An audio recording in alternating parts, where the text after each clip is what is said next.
Your excellency राष्ट्रपति Bolsonaro, सबसे पहले मैं ब्रिक्स के सफल संचालन के लिए राष्ट्रपति पुतिन को बधाई देता हूं। आपके गाइडेंस और इनिशिएटिव की वजह से वैश्विक महामारी के समय में भी ब्रिक्स अपनी गति को बरकरार रख पाया है। अपनी बात आगे रखने से पहले मैं प्रेसिडेंट रामाफोसा को जन्मदिवस की शुभकामनाएं देता हूं। एक्सेलेंसीज, इस साल के समिट का theme BRICS partnership for global stability, shared security and innovative growth प्रासंगिक तो है ही, किंतु दूरदर्शी भी है। विश्व में महत्वपूर्ण जियो स्ट्रैटेजिक बदलाव आ रहे हैं, जिनका प्रभाव स्टेबिलिटी, सिक्योरिटी और ग्रोथ पर पड़ना और पड़ता रहेगा। और इन तीनों क्षेत्रों में ब्रिक्स की भूमिका अहम होगी। एक्सेलेंसीज, इस वर्ष दूसरे विश्व युद्ध की 75वीं वर्षगांठ पर हम वीर गति पाए सैनिकों को श्रद्धांजलि देते हैं। भारत से भी 2.5 मिलियन से अधिक वीर इस युद्ध में यूरोप, अफ्रीका और साउथ ईस्ट एशिया जैसे कई फ्रंट्स पर सक्रिय थे। इस वर्ष यूनाइटेड नेशंस की स्थापना की 75वीं वर्षगांठ भी है।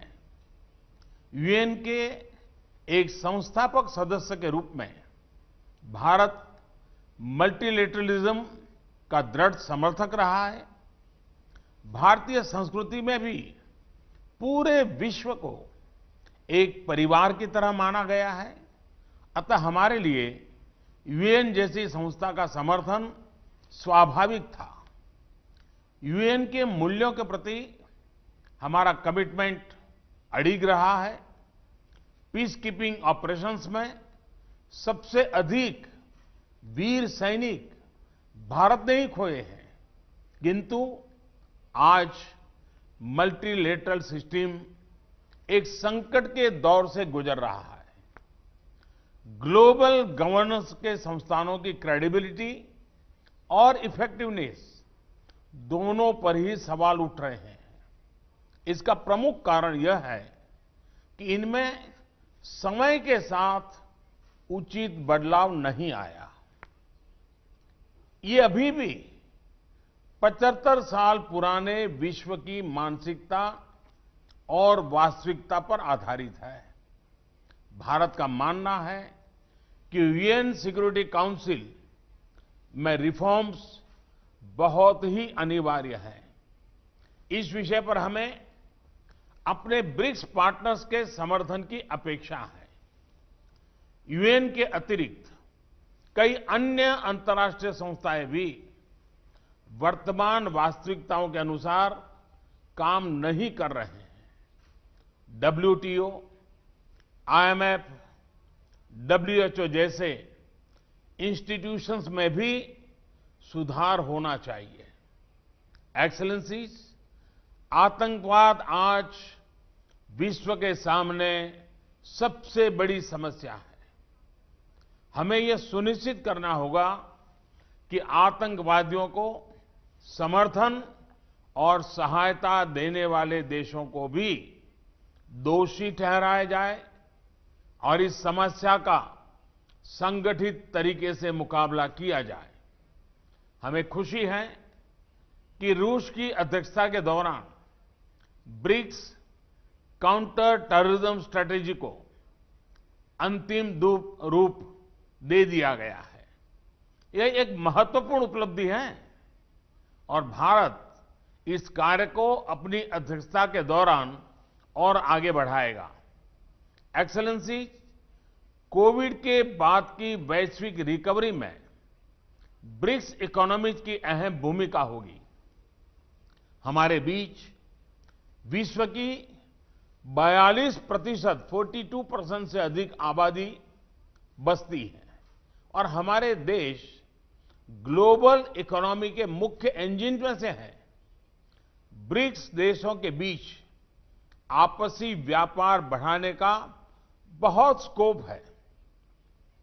हमारे आपसी संस्थाएं और सिस्टम्स जैसे BRICS, interbank cooperation mechanism, new development bank, contingent reserve arrangement और कस्टम्स कोऑपरेशन आदि भी वैश्विक रिकवरी में हमारे योगदान को इफेक्टिव बना सकते हैं। भारत में हमने आत्मनिर्भर भारत अभियान के तहत एक व्यापक रिफॉर्म प्रोसेस शुरू किया है। यह कैंपेन इस विषय पर आधारित है कि एक सेल्फ रिलायंट और रेजिलिएंट भारत पोस्ट कोविड अर्थव्यवस्था के लिए फोर्स मल्टीप्लायर हो सकता है और ग्लोबल वैल्यू चेन्स में एक मजबूत योगदान दे सकता है।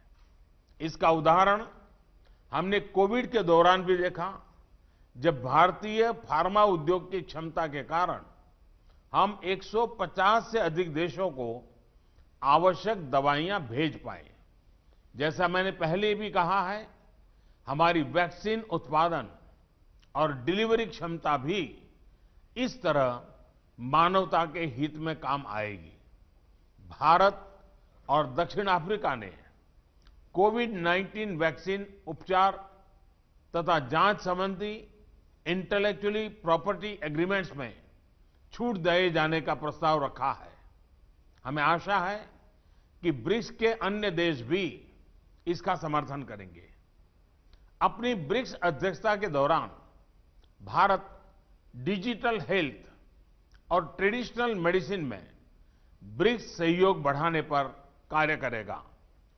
इस मुश्किल वर्ष में भी रूसी अध्यक्षता में पीपल टू पीपल रिश्तों को बढ़ाने के लिए कई इनिशिएटिव्स लिए गए, जैसे कि ब्रिक्स फिल्म फेस्टिवल और युवा वैज्ञानिकों और युवा राजनयिकों की बैठकें।